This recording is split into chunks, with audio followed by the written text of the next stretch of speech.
Bonjour à vous, soyez les bienvenus pour ce jour 4 de vidéo pour préparer les fêtes de fin d'année ensemble. Je vous donne les trucs et astuces pour préparer au mieux et ne pas être perdu. Voilà, aujourd'hui le thème ne sera autre que le thème de la boisson. Je sais que c'est un point qui n'est pas toujours évident, surtout pour les personnes qui ne s'y connaissent pas trop, à savoir combien de bouteilles il faut acheter, à savoir quel alcool va avec quel mets. Je sais que ça c'est une question qui revient souvent, on me pose souvent la question, on me demande souvent mais combien de bouteilles je dois acheter lors d'une fête, etc. Donc aujourd'hui je veux vous aider à y voir plus clair. Donc n'hésitez pas à prendre une feuille et un stylo et à noter tout ça et à le garder très précieusement parce que ça vous resservira pour des prochaines aussi, pour des prochains événements, voilà, et d'autres repas même à la maison ou autre. Donc alors excusez-moi. Donc pour commencer au niveau de l'apéritif, si vous voulez, vous faites le choix. Donc là je vais vous parler des quantités de bouteilles qu'il faut acheter. Si vous proposez à l'apéritif du champagne pour accompagner vos petits fours, pour ce qui est du champagne, je vous conseillerais de prendre une bouteille pour 4 personnes. Voilà, dans une bouteille vous servirez 4 personnes. Donc après vous faites votre calcul par rapport au nombre de personnes. En général, hein, si c'est juste pour l'apéritif, un verre suffit amplement. Donc surtout que si c'est vous qui fournissez la boisson pour toute la soirée, n'oubliez pas que si vous mettez de l'alcool de l'apéritif au dessert, servez avec modération, hein. Donc ça ne sert à rien de vous dire à l'apéritif on y va, en sachant que vous avez prévu de l'alcool jusqu'au dessert. Donc allez-y mollo, étape par étape, pour être sûr que tout le monde pourra boire de toutes vos bouteilles jusqu'au bout. Alors, comme je disais à l'apéritif, pour le champagne, ça sera surtout comme on est en période festive, donc souvent les gens aiment bien le champagne, donc ça sera une bouteille pour 4 personnes. Au niveau du vin, vous allez compter une bouteille pour 3 ou 4 personnes, à vous de voir à peu près. Ensuite, pour le dessert, si vous prenez encore du champagne, ça sera une bouteille pour 5 personnes cette fois-ci, voire même 6 personnes. Parce que souvent, arrivé au dessert, il y a beaucoup de personnes qui vont décliner, qui estimeront qu'ils auront déjà assez bu, surtout si en plus ils doivent reprendre la route dans les heures, voire les minutes qui suivent.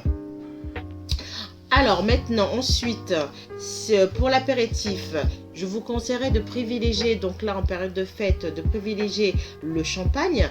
Mais bien sûr, si vous ne pouvez pas acheter du champagne, vous avez des alternatives. Comme vous avez du crémant, vous avez de la clairette, vous avez de la blanquette et plein d'autres encore. Donc ce n'est pas obligatoire d'avoir du champagne. Si on ne peut pas s'offrir du champagne, et vous pouvez très bien vous offrir, donc comme je vous l'ai dit, du mousseux, du crémant, de la clairette et de la blanquette. Et il y en a encore d'autres. Alors, bien sûr, si vous ne prenez pas du champagne, je vous conseillerais de prendre... Non, on dit qu'il vaut mieux un bon vin mousseux d'une bonne qualité qu'un champagne de mauvaise qualité. Donc à vous de voir. Ensuite, pour le repas, maintenant on est au niveau du repas. Souvent on ne sait jamais quel vin prendre pour tel ou tel mets, pour tel ou tel plat. Alors maintenant vous le saurez, notez-le, gardez-le bien. Lorsque l'on sert de la volaille, en général on va proposer du vin blanc. Ce sera plutôt du vin blanc et un vin blanc plutôt fruité. Alors du type Bourgogne ou bien encore vous pouvez proposer du pinot noir. Voilà, le pinot noir qui est du rouge, hein, bien sûr. Ensuite, si vous proposez des fruits de mer, si vous êtes aux fruits de mer ou aux crustacés, ça va être du vin blanc sec, là pour le coup, ou mi-sec. Alors, choisissez un vin qui sera plutôt jeune, vif et à servir bien frais. Voilà. Si vous proposez du poisson, là, ça sera du vin blanc Et ça sera du vin blanc, ça c'est une valeur sûre. En général, on s'attend à du vin blanc lorsqu'on mange du poisson. Mais pour ceux qui sont plutôt vin rouge, vous allez proposer un vin rouge qui ne sera pas corsé, qui n'aura pas un goût très prononcé. Il faut qu'il reste léger. Par exemple, ça sera vous pouvez prendre un clairet de Bordeaux. Ça, c'est pas mal aussi. Et après, vous pouvez aussi prendre un rosé. Un rosé, ça passe aussi très bien avec le poisson. Ensuite, lorsqu'on arrive au plateau de fromage. Au plateau de fromage, je vous conseillerais en termes de vin, alors ça dépend du fromage que vous allez prendre. Alors c'est vrai que souvent on fait des plateaux de fromage avec plusieurs fromages différents. C'est pour ça que là il va vous falloir 2 bouteilles de vin à proposer. Donc pour ce qui est des fromages à pâte molle, à croûte fleurie, tels que le brie ou le camembert, ce sera plutôt un vin blanc. Et à l'inverse, si c'est pour les pâtes persillées ou les pâtes pressées, donc pâtes persillées, ça va être comme fromage, ça va être du bleu ou du roquefort par exemple, et ou sinon aussi pour les fromages à pâte pressée non cuite, comme le Cantal ou Saint-Nectaire, vous allez préférer plutôt un vin, bien sûr, un vin rouge. Voilà. Donc maintenant, ça n'a plus de secret pour vous. Vous ne vous gratterez plus la tête dans le magasin à savoir quel vin je prends pour mon repas. Maintenant, vous saurez choisir le vin en conséquence de ce que vous proposez comme mets. Alors maintenant, on va revenir sur le champagne. Alors, quel champagne choisir? Parce que bien sûr, il y a aussi toute une variété de champagne.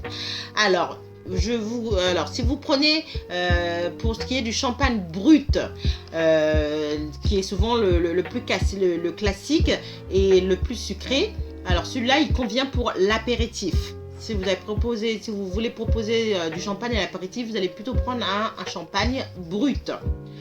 Ensuite, vous allez prendre un champagne doux. Ça sera pour le dessert, parce que le champagne doux est un champagne un peu plus sucré. Donc ça passe bien au niveau du dessert, si vous proposez du champagne au dessert. Ensuite, un autre champagne qui existe, donc celui-là par contre est un peu plus rare, et ça sera plus pour les fins gourmets, un peu plus pour les connaisseurs et ceux qui ont un palais qui le supportent, parce que ça c'est un champagne qui sera un peu plus qui sera plus brut. Donc c'est l'extra brut. Celui-là, il est un peu plus rare et il est plus chic aussi, bien sûr. Et comme je vous disais, c'est plus pour les connaisseurs. Mais les deux autres avant sont déjà très très bien et sincèrement, ils font parfaitement l'affaire. Ce sont les plus répandus dans les champagnes. Hein. Donc, voilà. Alors, une petite astuce pour terminer. Toujours servir les vins légers avant les vins les plus corsés. Servir aussi également les vins jeunes avant les vins les plus vieux. Et bien sûr, servir les vins les plus doux avant les vins les plus secs. Pourquoi? Tout simplement pour le palais. Ça permet une meilleure dégustation au niveau du palais. Voilà, le palais arrivera plus facilement à admettre les goûts, les différents goûts, alors que si vous commencez par le corset au plus truc, le léger ne sera pas terrible après sur le palais si vous avez déjà mis un corset avant. Donc voilà, c'est aussi une question de bon sens, si je peux dire. Voilà, c'est tout pour aujourd'hui au niveau de la boisson. J'aurais voulu, donc normalement j'avais aussi l'autre point sur les cocktails, mais ça je préfère faire complètement une vidéo spéciale sur les cocktails que vous pouvez comprendre souvent plus au niveau de la fête de la Saint-Sylvestre, mais ça peut être aussi pour la fête, pour le repas de Noël. Voilà, et comme je sais que vous étiez plein de cocktails différents, donc je ferai une vidéo spéciale cocktail. Voilà, sur ce j'ai terminé. On s'arrête là, mais surtout n'oubliez pas, l'alcool c'est avec modération et surtout on ne laisse jamais partir une personne qui a trop bu, on la retient et on la garde chez soi si possible. Non, pas si possible, on la garde chez soi. Sur ce, je vous dis donc rendez-vous à la prochaine vidéo qui sera un autre thème et je vous laisse. Et comme d'habitude, je vous dis ciao ciao et gros bisous.